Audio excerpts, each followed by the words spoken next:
Welcome everyone, I am Michael, your host for Antediluvian Revelations. This is the 20th episode of the 4th edition podcast reading of the poetic retelling of the Book of Enoch the Prophet. The complete text of this 4th edition is currently available as a free download in PDF format from polly@loshitpubs.com. Be sure to download your free copy of this revelational guide to the future of mankind.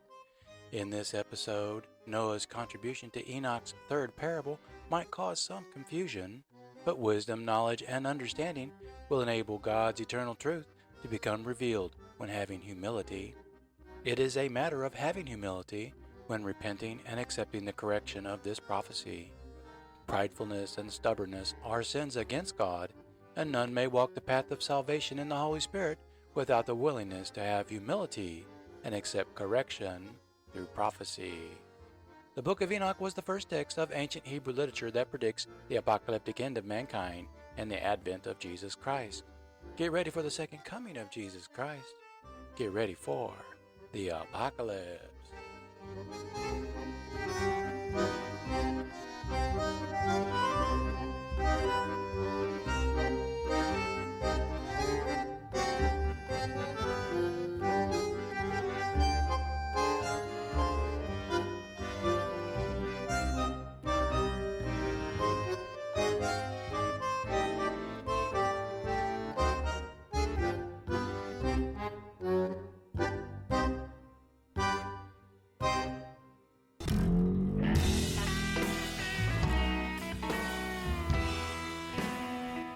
In those days, these waters will be to the kings, the princes to the exalted, and to the earth's inhabitants for eternal torment of their souls and bodies. These cauldrons of superheated waters and lava will become the everlasting judgment of their souls. They will be full of revile, revelry, and rivalry, that they are summarily judged in their bodies because they have denied the Lord of spirits.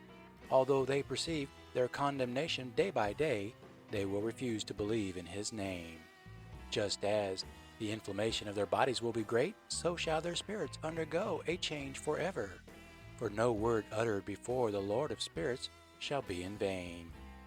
Judgment has come upon them because they trusted in their carnal revelry and denied the Lord of spirits.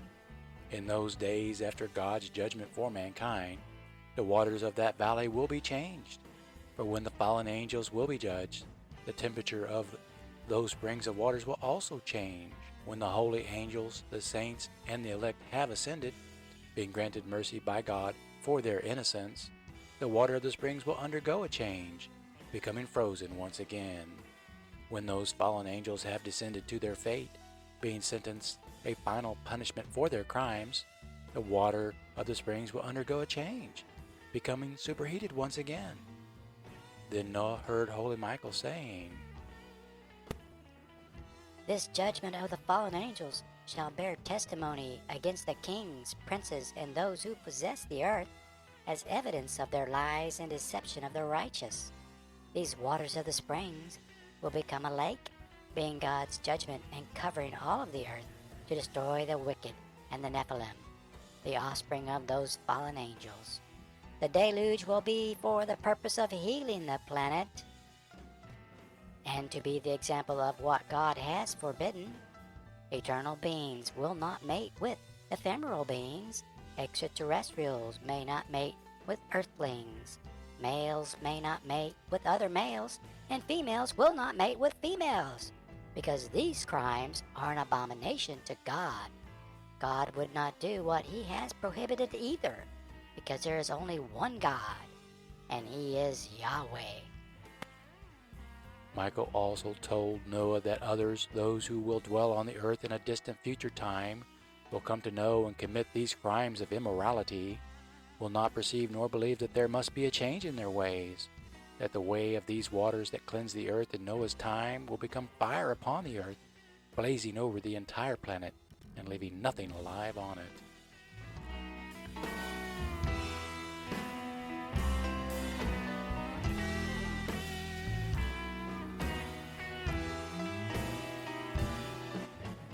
Afterwards, the Holy Spirit taught Noah the book of Enoch, the book of Noah's great-grandfather, which only the Holy Spirit can teach to a man, and showed to him the characteristical marks of all the secret things in that book. Noah learned the parables, their protections, the meanings, and the path of angels. Noah inserted the marks within the text so that they were the guidance for his offspring, to live with righteousness, that they might cast out demons, heal the sick, prophesy in the name of the Lord of spirits, and tell the truth, teaching others to know God, become kings of righteousness, uniting heaven and earth, and forever blessing the Lord and repenting with the hope for an inheritance of everlasting life. At that time, Holy Michael spoke up and said to Raphael, "The power of the Spirit hurries me away and impels me on. The severity of the judgment of the secret judgment of the angels makes this message urgent. Who is capable of knowing the severity of God's judgment, which will take place and become permanent, without being melted at the sight of it?" Raphael bowed his head in understanding of this question. Again, Holy Michael spoke to Holy Raphael. "Who is there whose heart is not softened by this truth, and whose emotions are not troubled by this knowledge? Judgment has gone forth against those fallen watchers, by those who have dragged them away to confinement, with all of this happening in the presence of the Lord of spirits." In a similar manner of expressing his realization of the severity, Holy Rachiel said to Raphael, "The condemned fallen watchers, the spirits of their offspring, and the sons of men who worship them as false gods, shall not go before the eyes of the Lord, because they have offended the Lord of spirits, for they have conducted themselves as if they were gods, possessed men as demons, and worshipped idols as men."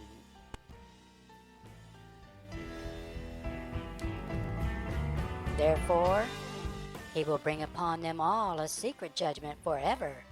Neither the holy angels nor the innocent among them will receive a portion of the punishment reserved for them, but they alone will receive their own judgment forever. Just as it is written, so will it be, saith the Lord.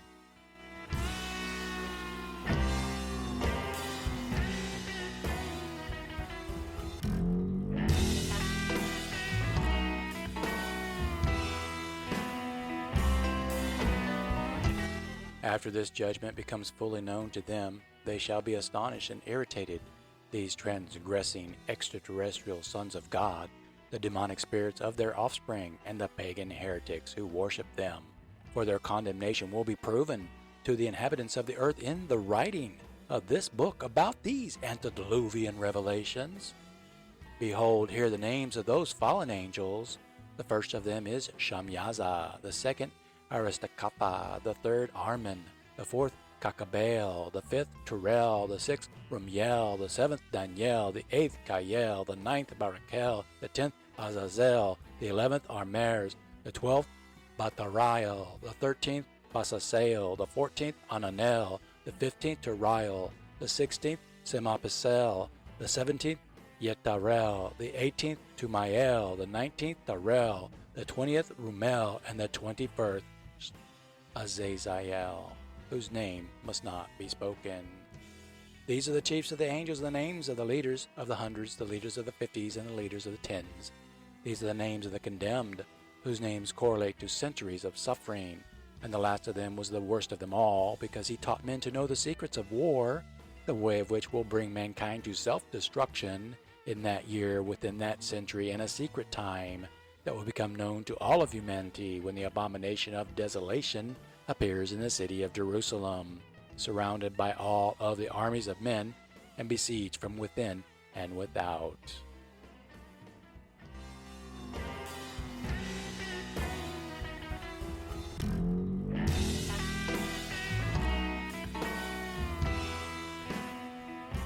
These are the names of those who swore, the ringleaders who conspired to commit the crime. The name of the first is Yakun. It was he who seduced all the sons of God, the holy angels, causing them to descend on earth in order to deceive the offspring of men. The name of the second is Jezebel, who pointed out evil counsel to the sons of God and induced them to corrupt their bodies by procreating with females to redirect the evolution of mankind from God's natural plan. The name of the third is Gadriel. He discovered every stroke of death to the children of men. He assisted Azazel in the crime of discovering to men the instruments of death, the coat of mail, the shield, and the sword for slaughter, every instrument of death ever known and that will become known to mankind. From his hand all of these things were made available to those who dwell upon the earth from that time throughout history. The name of the fourth is Penumway. He discovered to the children of men bitterness and sweetness. He pointed out to them every secret of wisdom God gave to angels, and he taught men to understand writing and to use ink and paper. There have been numerous who have gone astray in this writing from every period of time in the world until this day. For men were not born to confirm with pen and ink their faith, because these things were not created for this purpose, except that these things might prove God's eternal truth with righteousness and purity, unlike the fallen angels. The name of the fifth is Abaddon, who destroys everything, and whose knowledge will cause men to perish when they endeavor to destroy themselves. The name of the sixth is Cassiade. He discovered to the children of men every wicked stroke of spirits and demons, and how to conjure them, the stroke of the embryo in the womb to possess it, and the stroke of the spirit by the bite of the serpent. The name of the seventh is Satan. He inspired them all to prideful heresies, and his stroke, which was given in the midday, became offspring of this circularly scaled one, whose skin and appearance was like a serpent. These were the names of the members of the Cabal, the principal members who swore an oath to defy the will of the Most High God, and committed the crime against humanity that the Holy Watchers revealed unto the Most High God, who came to earth dwelling in his glory, to judge them for their transgressions.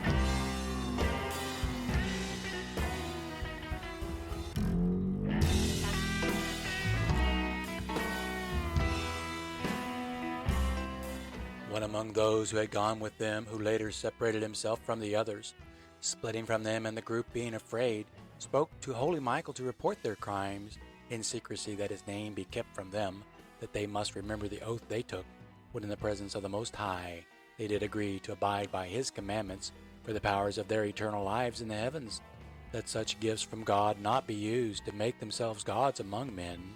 He, this secret one, asked that those who pointed out every secret thing to the children of men might tremble at his name and that oath. This is the power of that oath, for powerful it is and strong. God established this oath of non-interference, made known here by the hand of holy Michael, who tells all of the world God's eternal truth, of God's eternal love for all of his creation, that all of it exists as he directs, and none may ever interfere with it. These are the secrets of the oath, and by it all were confirmed.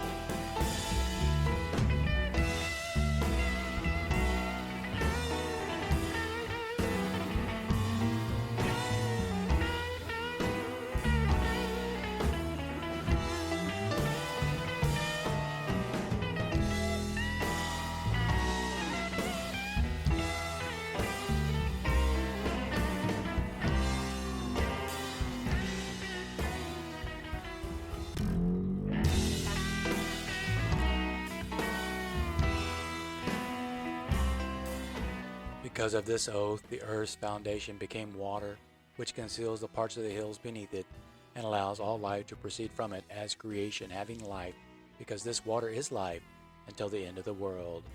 By this oath, the sea was formed on earth, and it became the founding reason for God's creation of life on planets like Earth, all throughout the universe. During the period of time when there was the initial fury, God established the sand against it, that sand which tells the passage of time, which continues flowing without change forever. By this oath, the abyss has been made strong. It can never be revoked from its declaration forever and ever. By this oath, the stars complete their progress through the heavens. When their names are called, they respond forever and ever. Thus, throughout the universe, there are other planets, with atmospheres, water, and soil having life, breathing life, in all manners and stages of growth and evolution. There the treasures of God are kept as splendors, like thunder and lightning. There are kept the treasures of hail, frost, snow, rain, and dew. All of these confess and laud praises before the Lord of spirits. They glorify God with all their power and praise. He sustains them all in that act of thanksgiving, and they laud, glorify, and exalt the name of the Lord of spirits forever and ever. With all of these planets having creatures who live and breathe, God establishes this oath of sanctuary for their protection, so that they in their paths of evolution are preserved, nor does their progress perish. Great is their joy to him. They bless, glorify, and exalt the Lord, because the name of the Son of Man was revealed to them. He sat upon the throne of his glory, and the principal part of the judgment was assigned to him. Sinners will disappear and perish from the face of the earth, while those who seduce them shall be bound with the chains of eternal torment in hell. According to their ranks of corruption they will be imprisoned, and all their works will disappear from the face of the earth. Thenceforward there will not be any of them remaining to corrupt humanity, for the Son of Man will have been seen sitting on the throne of his glory. Everything wicked will disappear, departing from before his face, and the words of the Son of Man will become powerful in the presence of the Holy Spirit forever and ever. This is the end of the 3 parables of Enoch.